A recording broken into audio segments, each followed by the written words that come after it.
Elon Musk نے اعلان کیا ہے کہ کوئی بھی شخص صرف $10 بلین دے کر مریخ پر جانے والا پہلا شخص بن سکتا ہے۔ جی ہاں دوستو، صرف اور صرف $10 بلین لگیں گے اور آپ انسانوں کی دنیا سے کسی دوسرے سیارے پر پہنچنے والے پہلے شخص بن جائیں گے۔ ایلون ماسک کا یہ پلان بھی ہے کہ آگے مارس کو کولونائز کیا جائے۔ آخر یہ کب ممکن ہوگا؟ کب انسان مریخ پر بلڈنگ اور سوسائٹی بنا پائے گا؟ ٹاپ ٹی وی کی ویڈیو میں خوش آمدید۔ ایلون ماسک کے مطابق اب وقت آ گیا ہے کہ انسان مریخ پر جا کر آبادیاں بسائے۔ اس کا یہ کہنا ہے کہ ورلڈ وار 3 میں ہونے والی تباہی کے نتیجے میں مریخ پر ہی انسانوں کو پناہ ملے گی، لہٰذا وہاں پر آبادیاں بسائی جانی چاہیے۔ اگرچہ دوستو اس وقت یہ ممکن نہیں ہے کیونکہ مریخ ایک لائف لیس پلانٹ ہے، لیکن پھر بھی آنے والے وقت میں مریخ پر زندگی ممکن کی جا سکتی ہے اور اس کے انسانیت بے شمار فائدے بھی اٹھا سکتی ہے۔ بہت سے ایسے کام جو زمین پر ممکن نہیں ہے مریخ پر کیے جا سکتے ہیں،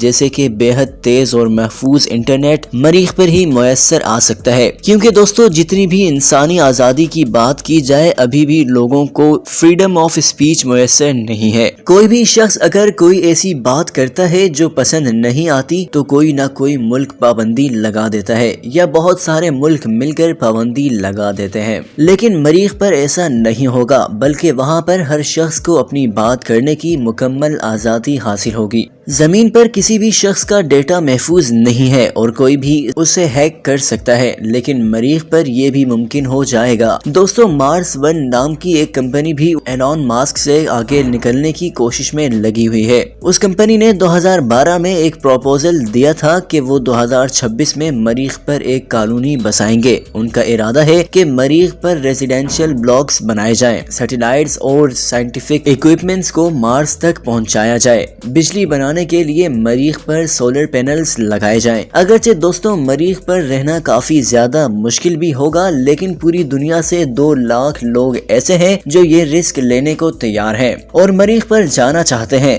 کیا آپ بھی ان لوگوں میں شامل ہونا چاہتے ہیں؟ اگر آپ شامل ہونا چاہتے ہیں تو آپ کے لیے ایک بری خبر ہے کہ مارس ون کا ریزیڈینشل پروجیکٹ 2019 میں فنڈز کے نہ ہونے کی وجہ سے روک دیا گیا تھا۔ ظاہر ہے دوستوں مریخ پر کوئی کالونی بنانا زمین پر کالونی بنانا جیسا نہیں ہے۔ سب سے پہلے تو مریخ پر ہوا میں گیسز کی ریشو ٹھیک نہیں ہے، جس کی وجہ سے مکمل طور پر ایک انکلوزڈ کالونی بنانی ہوگی جس میں آکسیجن مصنوعی طور پر فراہم کی جائے گی، کیونکہ مریخ پر آکسیجن بہت کم ہے اور بھی بے شمار مسائل ہیں جو مارس ون کے پروجیکٹ کو کافی زیادہ مشکل بناتے ہیں، لہٰذا انہوں نے اسے روک دیا ہے۔ البتہ ان کے علاوہ بھی بہت سی اسپیس کمپنیز مسلسل اس کوشش میں لگی ہوئی ہیں کہ کسی طرح مارس پر انسان کو پہنچایا جا سکے۔ یہ لوگ آگے آنے والے سالوں میں اس چیز کو ممکن بنا دیں گے اور ہو سکتا ہے کہ انسان مریخ پر لینڈ کر بھی جائے، لیکن سوال یہ ہے کہ لینڈنگ کے بعد آپ کے سامنے کیا ہوگا؟ سب سے پہلے تو دوستو آپ کے سامنے ہوگا سرخ رنگ کا صحرا اور اس صحرا میں نیلے رنگ کا سن سیٹ جو دیکھنے والوں کی توجہ اپنی جانب کھینچ لے گا۔ مریخ پر زمین سرخ رنگ کی ہے اور سورج غروب ہوتے وقت نیلے رنگ کا دکھتا ہے۔ اس کے بعد آپ مریخ پر وزٹ کر سکیں گے اولمپس مونس کا، اور یاد رکھیے اولمپس مونس جاتے ہوئے اپنا پسندیدہ سویٹر لینا نہ بھولیے گا، کیونکہ مریخ کا نارمل ٹیمپریچر بھی -56 سینٹی گریڈ ہے۔